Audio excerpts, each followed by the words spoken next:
पूर्व केंद्रीय मंत्री एवं सांसद अनुराग सिंह ठाकुर ने शुक्रवार को नादौन में भारतीय जनता पार्टी के कार्यक्रम में बतौर मुख्य अतिथि शिरकत की।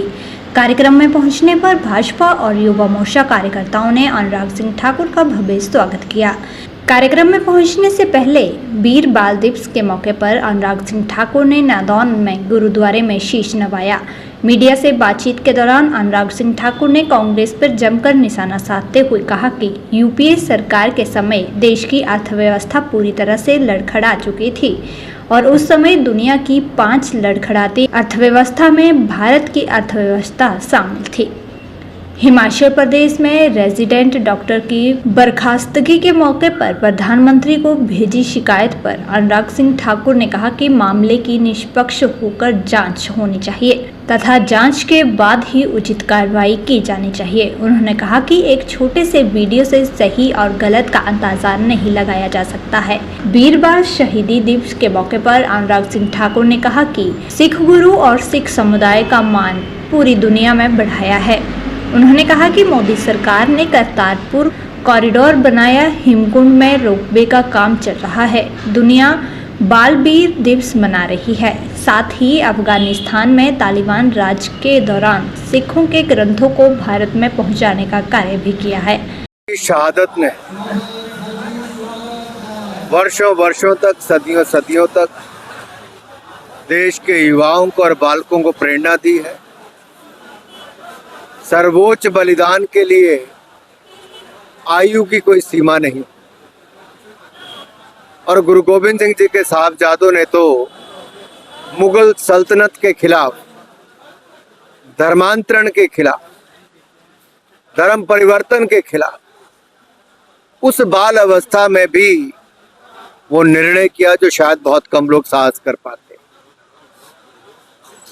और इसलिए नरेंद्र मोदी जी की सरकार ने ये निर्णय लिया कि साहबजादों की शहादत पर 26 दिसंबर हर वर्ष वीर बाल दिवस के रूप में मनाया जाएगा। साहबजादों की शहादत से प्रेरणा लेने का काम करोड़ों करोड़ों बालकों और युवाओं को मिलेगा। और हमारे गुरुओं ने मुगल सल्तनत के खिलाफ जो जंग लड़ी, सर्वोच्च कुर्बानी अपनी से लेकर अपने परिवार तक की दी, वो व्यर्थ नहीं गई। आज का भारत जिस स्वरूप में दिखता है उसमें हमारे गुरुओं का एक बहुत बड़ा तपस्या और त्याग भी है। करतारपुर कॉरिडोर बनाया, हेमकुंड साहब तक रोपवे बनाने का काम कर रहे हैं, वीर बाल दिवस मना रहे हैं साहबजादों की शहादत पर। तो साथ ही साथ अगर तालिबान का राज अफगानिस्तान में आया तो उस समय गुरुद्वारों को बचाने, वहां से गुरु ग्रंथ साहब को हिंदुस्तान लाने तीन विशेष बड़े जहाज भेजे गए, सैकड़ों सिख परिवारों को बचाकर लाया गया। नरेंद्र मोदी जी की सरकार ने चाहे 550वां प्रकाशोत्सव गुरु नानक देव जी का हो या फिर 350वां हम गुरु तेग बहादुर जी का मना रहे हैं, पूरे देश भर में और दुनिया भर में मोदी सरकार ने इसको मनाया है।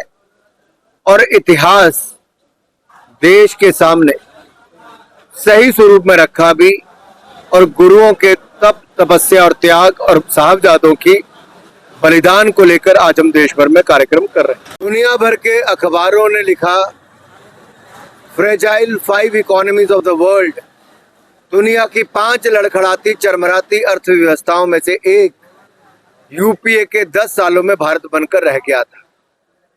From fragile 5 to first 5 economies it has emerged under the leadership of prime minister Modi.